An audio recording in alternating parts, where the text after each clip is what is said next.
નમસ્કાર. ચાલો આજે આપણે ભારતની એક અદ્ભુત સફર પર નીકળીએ. એક એવી સફર જ્યાં આપણે એની ધરતી, એનું હવામાન અને ત્યાં વસતા અદ્ભુત જીવોની દુનિયાને નજીકથી જોઈશું. આ ખરેખર એક એવી કહાણી છે જ્યાં બધું જ જમીન, આબોહવા અને જીવન એકબીજા સાથે જોડાયેલું છે. જરા આ નકશા પર નજર કરો.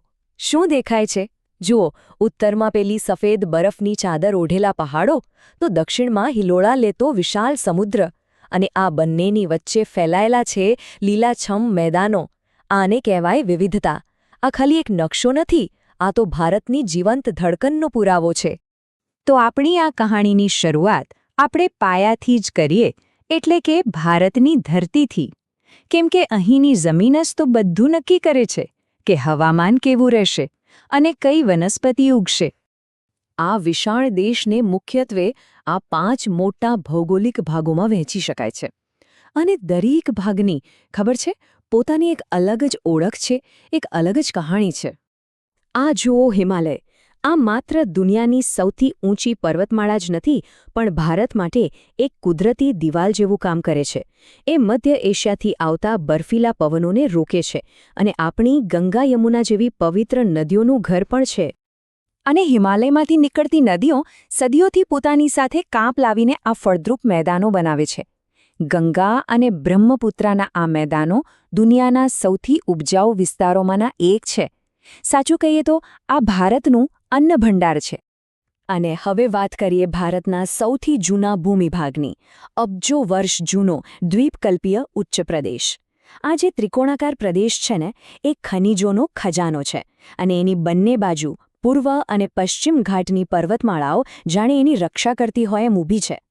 તો સવાલ એ થાય કે આટલી બધી વિવિધતાવાળી જમીન પર હવામાન કેવું હશે?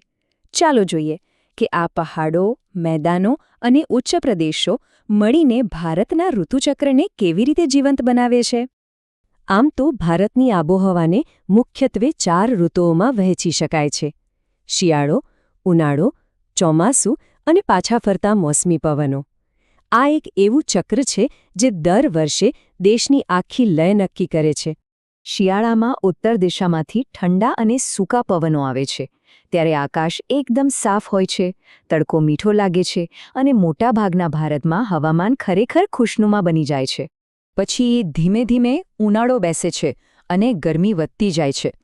તાપમાનનો પારો ઊંચીને ઊંચે ચડે છે અને ઉત્તર ભારતમાં તો લૂ નામના ગરમ પવનો ફૂંકાય છે, જાણે આખી ધરતી વરસાદની રાહ જોઈ રહી હોય.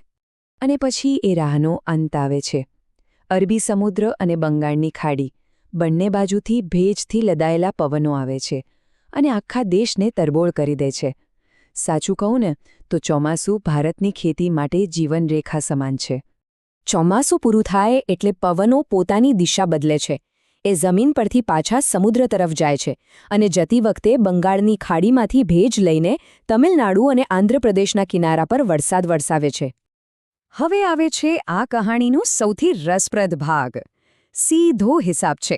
જેવું હવામાન તેવી વનસ્પતિ. ચાલો જોઈએ કે ભારતના અલગ અલગ વિસ્તારોમાં કેવા અદ્ભુત અને જાત-જાતના જંગલો ઉગી નીકળ્યા છે. આ નકશો બધું જ કહી દે છે. જુઓ, જ્યાં ઘેરો લીલો રંગ છે એનો મતલબ ત્યાં ધોધમાર વરસાદ અને ગાઢ જંગલો છે, અને જ્યાં આછો પીળો રંગ છે ત્યાં વરસાદ ઓછો અને વનસ્પતિ કાંટાળી. કેટલો સીધો સંબંધ છે, નહીં? જ્યાં વરસાદનું જોર સૌથી વધુ હોય છે ત્યાં આપણને મળે છે વરસાદી જંગલો. અહીંના વૃક્ષો એટલા ઊંચા અને ગાઢ હોય છે કે સૂર્યનો પ્રકાશ પણ જમીન સુધી પહોંચવા માટે મહેનત કરે છે. આ જંગલો 12 માસ લીલાછમ રહે છે, એટલે જ તો એ સદાબહાર કહેવાય છે. ભારતમાં સૌથી વધારે વિસ્તારમાં આ પાનખર જંગલો ફેલાયેલા છે, અને આ જંગલોના વૃક્ષો ખૂબ જ સ્માર્ટ હોય છે. ઉનાળામાં પાણીની તંગી થાય એ પહેલાં જ એ પોતાના પાંદડા ખેરવી નાખે છે, અને ચોમાસું આવતા જ ફરીથી નવા પાંદડાથી લહેરાઈ ઉઠે છે. રાજસ્થાન અને ગુજરાતના રણ જેવા વિસ્તારોમાં કુદરતનું એક અલગ જ રૂપ જોવા મળે છે.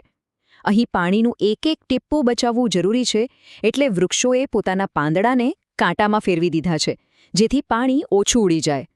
આને કહેવાય પ્રકૃતિનું અદ્ભુત અનુકૂલન. ચાલો હવે સીધા હિમાલયની ઊંચાઈઓ પર જઈએ. જેમ જેમ આપણે ઉપર ચડતા જઈએ તેમ તેમ હવા ઠંડી થાય અને વનસ્પતિ પણ બદલાતી જાય.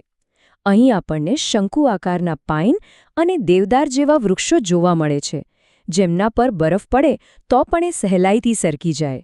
અને છેલ્લે એ જાદુઈ જંગલો જે દરિયાના ખારા પાણીમાં ઉગે છે, મેંગ્રોવ. આ તો કુદરતના એવા યોદ્ધાઓ છે જે દરિયા કિનારાને વાવાઝોડા અને સુનામી જેવી આફતોથી બચાવે છે. પશ્ચિમ બંગાળનું સુંદરવન તો આનું સૌથી મોટું ઉદાહરણ છે, જેનું નામ ત્યાં ઉગતા સુંદરી વૃક્ષ પરથી જ પડ્યું છે. વિચારો તો ખરા, આટલા બધા પ્રકારના જંગલો, તો પછી તેમાં રહેનારા જીવોમાં કેટલી બધી વિવિધતા હશે. ચાલો હવે ભારતના આ અમૂલ્ય વન્યજીવનના વારસા પર એક નજર નાખીએ. ભારતની શાનના 2 જીવન પ્રતીક. એક તરફ છે ગીરનું ગૌરવ, એશિયાટિક સિંહ, જે આખી દુનિયામાં ફક્ત અહીં જોવા મળે છે, અને બીજી તરફ છે જંગલનું રાજા, રોયલ બંગાળ વાઘ, જેની એક ગર્જનાથી આખું જંગલ કંપી ઉઠે છે. આ જીવો માત્ર જંગલની શોભા જ નથી, પણ આપણા દેશની ઓળખનો એક ભાગ છે. શક્તિ અને સુંદરતાનું પ્રતીક વાઘ આપણું રાષ્ટ્રીય પ્રાણી છે, તો રંગબેરંગી પીંછા ફેલાવીને નાચતો મોર આપણું રાષ્ટ્રીય પક્ષી છે. સારું, તો આટલા અદ્ભુત વારસાને સાચવવા માટે આપણે શું કરીએ છીએ, આ સમજવું બહુ જરૂરી છે. આપણે ઘણીવાર 3 શબ્દો સાંભળીએ છીએ: અભયારણ્ય, રાષ્ટ્રીય ઉદ્યાન અને જૈવ આરક્ષિત ક્ષેત્ર. ચાલો ફટાફટ એનો મતલબ સમજી લઈએ. અભયારણ્યમાં અમુક મર્યાદિત માનવ પ્રવૃત્તિઓને છૂટ હોય છે. રાષ્ટ્રીય ઉદ્યાનમાં નિયમો ખૂબ જ કડક થઈ જાય છે, ત્યાં કોઈ પણ જાતની ચરાઈની પણ મનાઈ હોય છે. અને જૈવ આરક્ષિત ક્ષેત્ર એ તો સૌથી મોટો અને વ્યાપક કોન્સેપ્ટ છે, જેમાં આખા ઇકોસિસ્ટમને આંતરરાષ્ટ્રીય સ્તરે સુરક્ષિત કરવામાં આવે છે. અને અંતે એક સવાલ જે આપણા સૌના માટે છે: આ પહાડો, આ નદીઓ, આ જંગલો અને એમાં વસતા અસંખ્ય જીવો, આ જે અમૂલ્ય વારસો આપણને મળ્યો છે, એને આવનારી પેઢીઓ માટે સાચવી રાખવાની જવાબદારી કોની? આપણે આ કુદરતી ખજાનાનું જતન કેવી રીતે કરીશું? આના પર વિચારવું ખૂબ જ જરૂરી છે.